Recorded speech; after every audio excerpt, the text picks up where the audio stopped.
Magandang umaga po sa inyong lahat mga kaibigan. Tayo po ngayon ay nandito muli sa ating pong programang Mga Pangakong Di Nabibigo. Binabati po natin ang ating po mga kaibigan dyan sa Alicia, Tirad View, Santiago, Isabela, Ilocos Sur, Dipakulaw at Baler. Pati rin po dyan sa mga nasa Nueva Ecija, Pampanga, Tarlac, Pangasinan, Bataan, Zambales, Bulacan. At syempre dito sa south ng Manila, Cavite, Laguna, Batangas, Mindoro, yan po ang naaabot ng ating pong AWR 89.1 na nakabase po dito sa Metro Manila. So binabati rin po natin ang ating po mga kaibigan na nandito sa Mega Manila. Kung kayo man ay nagbabiyahe, ingat-ingat po kayo. Kung kayo ay nasa tahanan ninyo, ay matuloy na ang pagpapala ng ating Panginoon ang ating pong maranasan. Muli po natin binabanggit ang ating pong mga text numbers kung kayo ay gustong mag-message o may magtanong o kung kayo gusto nyo humingi ng libreng libro, no? Tayo po ay mag-text lamang sa 0917-1742-777. Pati na rin sa 0968-853-6607. So ano po ba ang mga karaniwang hinaing ng mga tao ngayon? No? Bakit ang hirap balansehin ng buhay? No? Yan ang isa sa mga tanong nila. Paano nga ba nabalansehin natin ang buhay? Nauubos na ang panahon ko sa katatrabaho. No? Trabaho na lang. Pagdating ng bahay, kakain lang tapos matutulog na. Wala nang panahon sa mga anak o sa pamilya. Nakakalungkot na ganyan ang nangyayari. Nagrereklamo na ang ating mga anak dahil wala na akong oras sa kanila. No? Yan ay isa sa mga challenges ng ating pong mga magulang na nagtatrabaho. Paano ba papahabain yung oras? Uy, may ganun ba? Paano natin papahabain nga pala ang oras? Laging parang kulang ang panahon natin. So sa umaga po ito, ating pong titingnan ang mga sagot sa banal na kasulatan kung papaano natin babalansehin ang ating pong buhay. No? Kaya nga, ang title natin ay Balanced Living. Paano ang balancing pamumuhay? Ang ating pong text ay galing po sa Ecclesiastes 3:1. No? Kung may mga Bibles po kayo at gusto niyo isulat, ang ating pong teksto ay Ecclesiastes 3:1. Sabi po dito, there is a time for everything and a season for every activity under the heavens. No? May panahon daw po pala para sa lahat ng bagay at panahon para sa bawat gawain sa silong ng langit. Pero kung titingnan po natin, hindi actually pare-pareho. Kung titingnan po natin, sa 24 hours, meron agad 8 hours para po sa pagtulog. No? At merong 8 hours ulit sa ating pong paggawa o sa ating pong pagtatrabaho. No? At nandiyan din, siyempre, may mga pagkain. Siguro kung 30 minutes kayo kakain, so 1.5 hours kayo kakain sa 3 pagkain. May mga ano pa. Iba-iba po, no? Iba-iba po ang oras. Depende sa halaga ng paglalagay po natin. Meron naman ibang mga tao na hindi lang 8 hours ang trabaho, mas mahaba. Kasi may mga biyahe pang ginagawa at ang nangyayari, yung 8 hours na pagtulog sana, 8 to 10 hours, ay nababawasan. Minsan nagiging 6 hours na lang. No? Kaya nga napaka-importante, no? Pagtuunan po natin ng pansin. Yung sinasabi po dito sa Ecclesiastes 3:1, there is a time for everything and a season for every activity under heavens. Yan. Kaya naman, yung acronym po natin ngayon, isulat na po natin, nasaan yung mga notebooks, sulat po natin, LIFE. Yan ang acronym. If you want to have a balanced life, ito ang acronym, LIFE. L-I-F-E. So, paano natin babalansin yung oras? L, limit excess and embrace simplicity. Limitahan daw po natin yung sobra-sobra at yakapin po natin yung pagiging simple. Yan. I, invest in what matters most, no? Mamuhunan daw po tayo doon sa pinakamahalaga. So, ibig sabihin, kapag hindi mahalaga, huwag natin pagtuunan ng pansin. Forget it, no? Kung ito ay hindi mahalaga. At yung F, doon sa ating acronym na LIFE, focus on God daily. Tumutok daw tayo sa Diyos araw-araw. Yan ang importante. Dahil nga sa ating Panginoon nanggagaling ang ating pong mga kalakasan, mga pagpapala, at ang ating Panginoon ang magliligtas din naman sa atin. At yung panghuli ay E, enjoy God's blessings without guilt. No, tangkilikin daw po natin ang mga pagpapala na ating Panginoong Diyos, no, nang walang pagkakasala. No? Hindi tayo walang guilt feeling. Kaya nga ito po, no, kung gusto niyo maging balanse ang inyong buhay, at tandaan po natin yung ating pong acronym LIFE. L, limit excess and embrace simplicity. I, invest in what matters most. F, focus on God daily. And E, enjoy God's blessings without guilt. So punta po tayo doon sa pinakauna ng ating pong acronym para maging balanse ang buhay po natin. Limit excess and embrace simplicity. Yung pamumuhay po ng balanse, no? Kung gusto natin maging balanse, limitahan po natin yung sobra at maging simple lang yung ating pong buhay. Nangangailangan po kasi ang ating balansing buhay ng pagtatakda ng malusog na mga hangganan. Siyempre, wag labis yung ibang bagay na hindi naman dapat gawin, ay wag po nating pagtuunan ng pansin. Magkaroon tayo ng space, no, para po tayo makahinga, no? Magkaroon tayo ng space para magkaroon tayo ng magandang layunin, no? Pagpaplano, no? At makita natin na malinaw ang ating pong buhay. Sabi po sa Proverbs 25:16, if you find honey, eat just enough.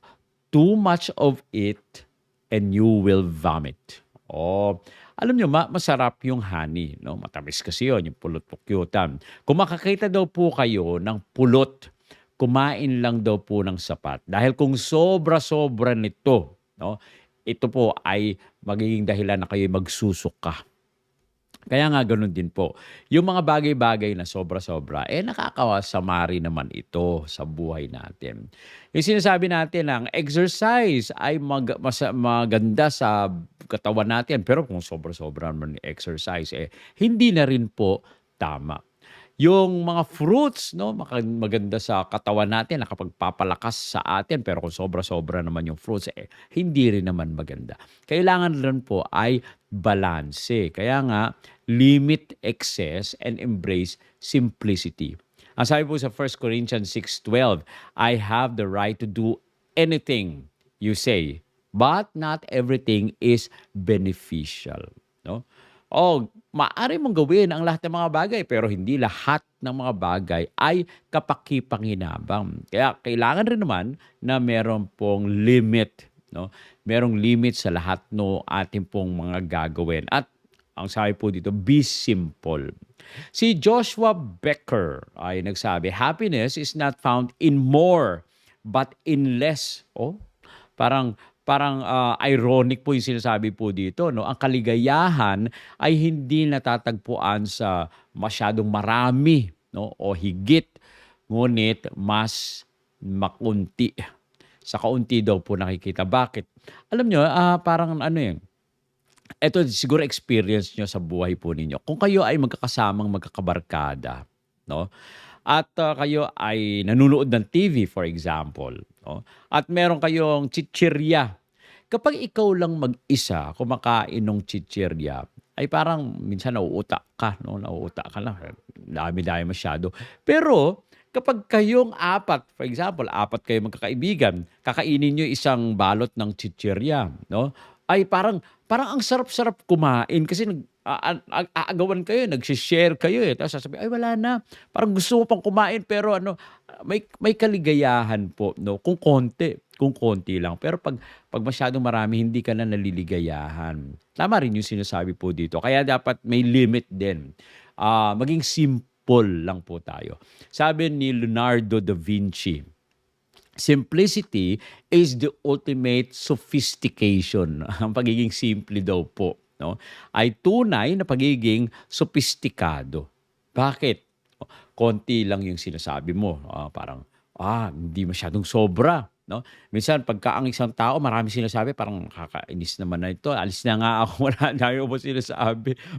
O kaya naman, ang daming kinukuwento 'no, gusto mo nang umalis, ano, nakakaano rin 'yun, parang nakakauta rin, 'no?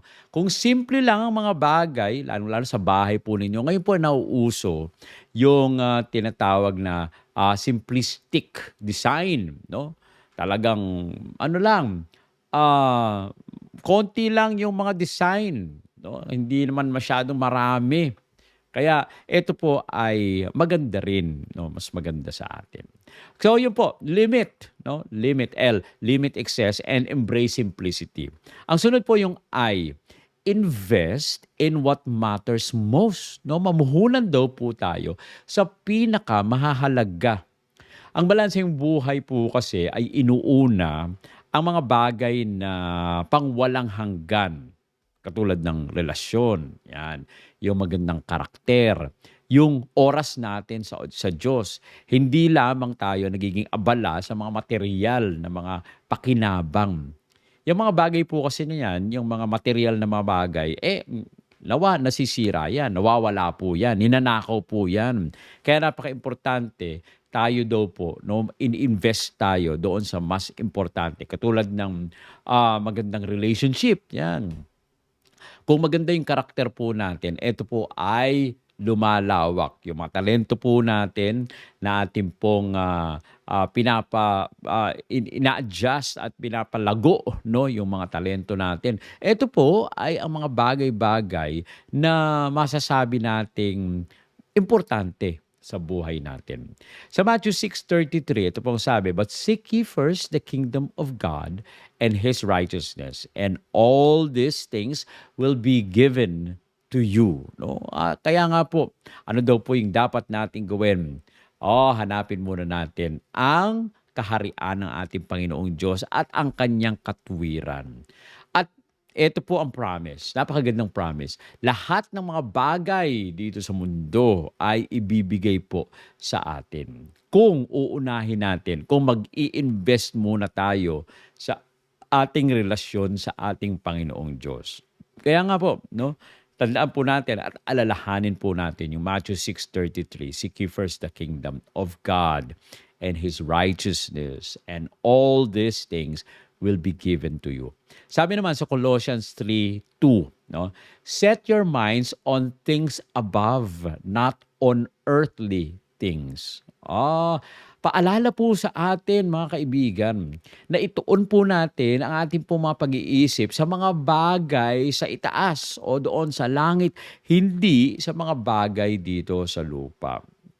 Bakit ba nilalagay sa atin na at ipinapaalala sa atin na mag-invest po tayo doon sa mga bagay doon sa langit? Ito po kasi ay hindi nasisira, no?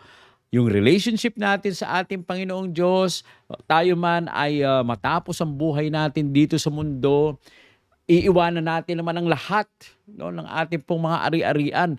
Pero kapag meron tayong magandang relationship sa ating Panginoon, matapos ang buhay natin dito sa mundo, makakatanggap tayo ng buhay na walang hanggan sa kanyang pagbabalik. Yun ang mas importante. Yun dapat ang binibigyan natin ng halaga, no? Ini-invest na natin ng ating pong buhay, ng ating pong oras. So let us set our minds on things above, not on earthly things. Sabi ni Dolly Parton, "Don't get so busy making a living that you forget to make a life." Eto po ay paalala sa atin. Huwag po tayong masyado daw mag-alala o mag-abala na maghanap buhay. At minsan hindi naman po masama, no, na tayo po ay maghanap buhay. Pero kung makakalimutan rin naman natin na tayo ay magkaroon ng buhay, no, yung buhay na talagang mag-i-enjoy ka, parang pangit rin naman na hanap ka ng buhay, ipon ng ipon, ipon ng ipon, hanggang sa pagkatapos mong makaipon ng marami, gagamitin mo na, hindi ikaw makakagamit dahil nagkasakit ka o ikaw ay namatay, no? Napakaimportante. Alam niyo po, nakita ko doon sa isipan ng mga kabataan ngayon, no? Habang ikaw ay meron pang pagkakataon ay ikaw ay pumunta sa iba't ibang mga lugar, no?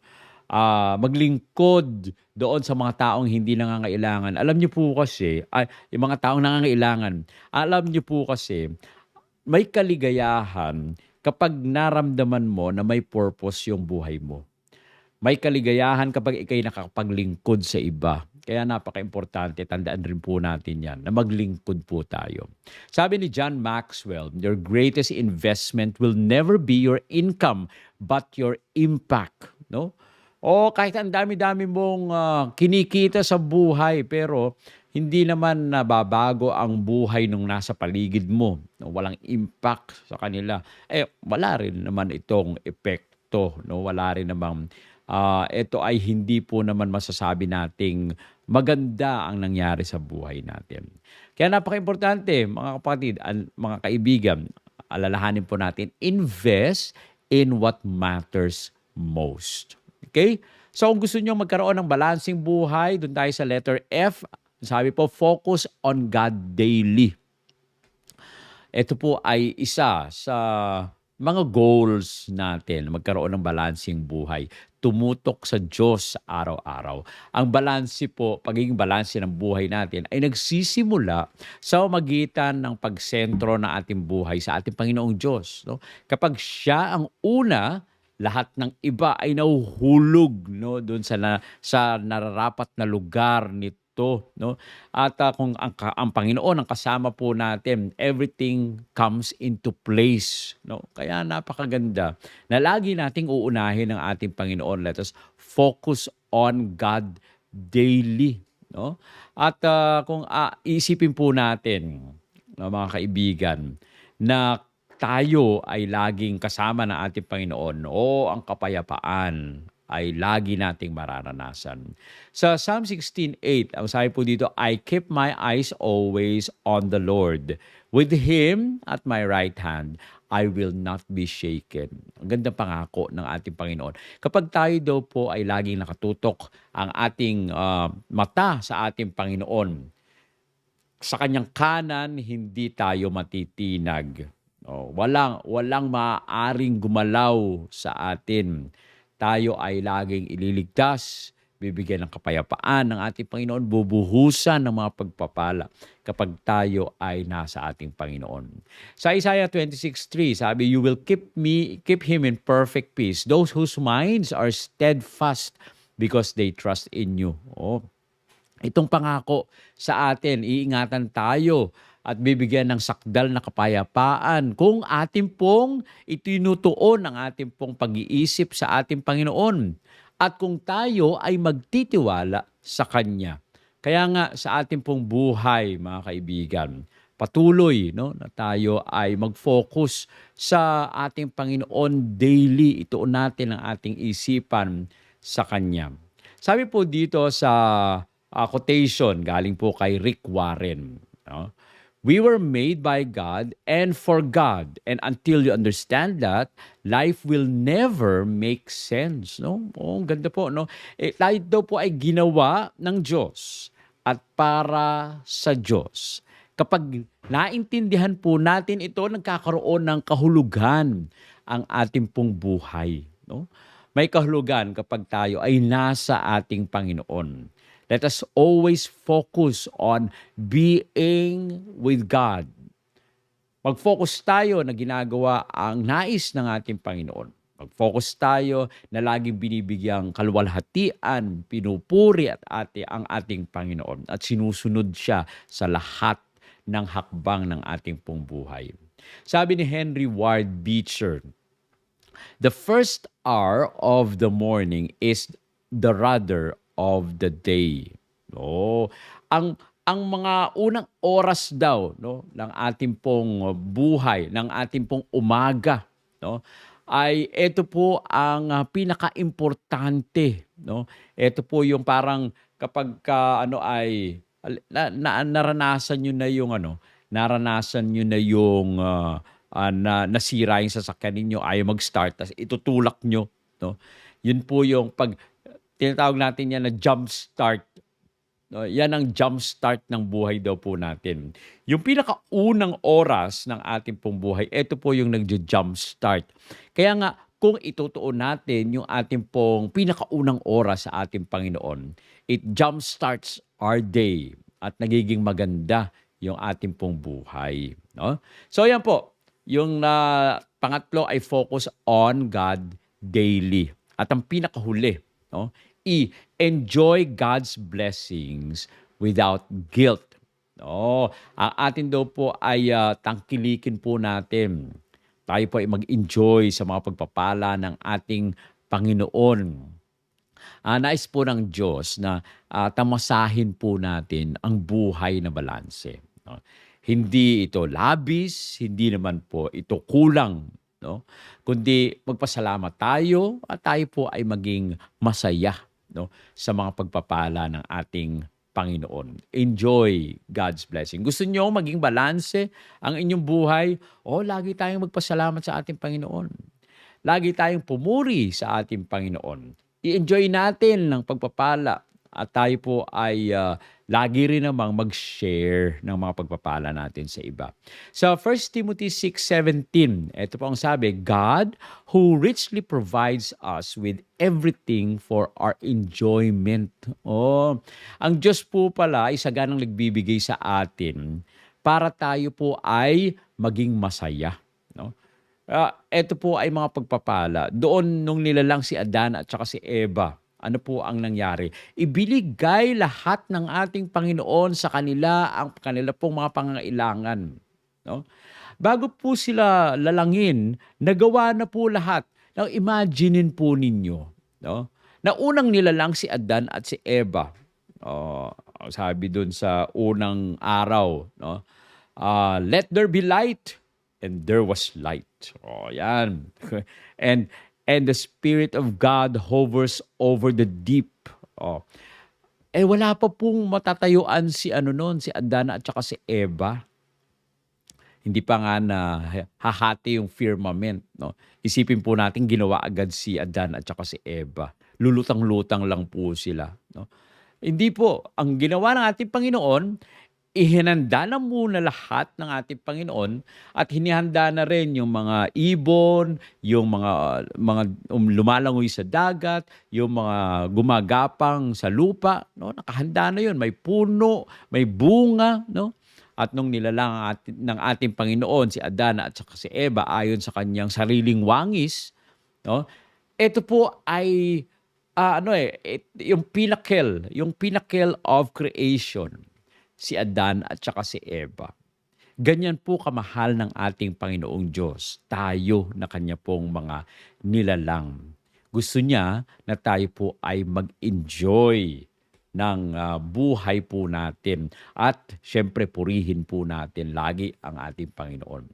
Sa Ecclesiastes 5:19, ang sabi po dito, when God gives someone wealth and possessions and the ability to enjoy them, this is a gift of God. No? Kapag tayo daw po ay binigyan ng Diyos ng isang tao ng kayamanan, mga ari-arian, ito ay kakayahang tamasahin at kakayahang tamasahin ito po ay kaloob ng Diyos, no? Ito po ay regalo sa atin ng ating Panginoong Diyos. Paano tayo magiging masaya na tamasahin yung ating pong mga ari-arian? Alam niyo po, hindi po kasiyahan yung itatago lang po natin ito. Usually, ang kasiyahan talaga ay nakukuha natin kapag tayo po ay maganda ang kalooban po natin. Nagiging mapagbigay po tayo. At tayo po ang pagpapakala ng ating Panginoon ay dumadaloy sa atin at naibahagi natin sa iba. Yan po ang tunay na kasiyahan. Sabi ni Melody Beatty, gratitude turns what we have into enough. Ang pasasalamat daw po ay ginagawang sapat ang mga mayroon tayo. No? Kapag meron po tayong pagpapasalamat na puso, no? Nagiging sapat po ang ating pong pamumuhay. Sabi po ni Robert Brault, enjoy the little things in life, for one day you may look back and realize they were the big things. Minsan iniisip po natin 'pag may magandang kotse tayo, magandang bahay at, maraming ari-arian ay magiging masaya tayo. Hindi po pala 'no. Yung mga maliliit na mga bagay sa buhay 'no, 'pag tayo po ay lumingon balang araw at balik-tanawin ang mga bagay na ito, na mapapagtanto po natin na ito po ay mas higit po pala, ito po pala yung mga malalaking bagay na nagpapasaya sa atin, yung mga very little things sa ating pong buhay. Kaya napakaimportante po 'no, atin pong i-enjoy ang buhay po natin and let us count our blessings and name them one by one. So, tingnan po natin yung ating pong acronym LIFE. L, limit excess, embrace simplicity. I, invest in what matters most. F, focus on God daily. And E, enjoy God's blessings without guilt. Ang balanse pong pamumuhay ay hindi tungkol sa pagiging perpekto. Ito po ay tungkol sa magandang layunin. Kapag nililimitahan natin ang labis, no, namumuhay tayo, kung ano ang mahalaga, tumututok tayo sa ating Panginoong Diyos, nasisiyahan tayo sa mga maliliit na mga regalo. Sumasalamin po ito sa buhay na nais ng ating Panginoon sa bawat isa sa atin na magkaroon ng kapayapaan at kaligayahan. Maglaan po tayo ng mga sandali 'no, sa ating pong buhay upang suriin po natin kung tama ba, balanse po ba ang ating pong buhay 'no. Hayaan po natin na tayo ay gabayan ng ating Panginoon at tayo ay patuloy na makakaranas ng pagpapala, ng kaligayahan at ng kapayapaan. Tayo po ay manalangin. Ama naming banal Diyos na nasa mga langit ka, nagpapasalamat po kami na sa amin pong buhay kayo ang nagbibigay balanse. Kaya po Panginoon, patuloy na amin pong kayong itinataas, pinapasalamatan sa mga pagpapala na amin pong nararanasan. Maging pagpapala rin nawa kami sa mga taong aming makakasalamuha sa maghapon at sa buhay po namin. Maraming salamat sa pagdinig sa aming dalangin sa pangalan ng aming Panginoong Hesus. Amen. Amen. Maraming salamat po mga kaibigan sa inyong patuloy na pagsubaybay sa ating pong programang Mga Pangakong Di Nabibigo. Inaanyayahan po namin kayo sa susunod nating pagkikita. Nawa po ang pagpapala ng ating Panginoon, ang kapayapaan, kaligayahan, ang patuloy ninyong maranasan. Maraming salamat po at magandang umaga sa inyong lahat.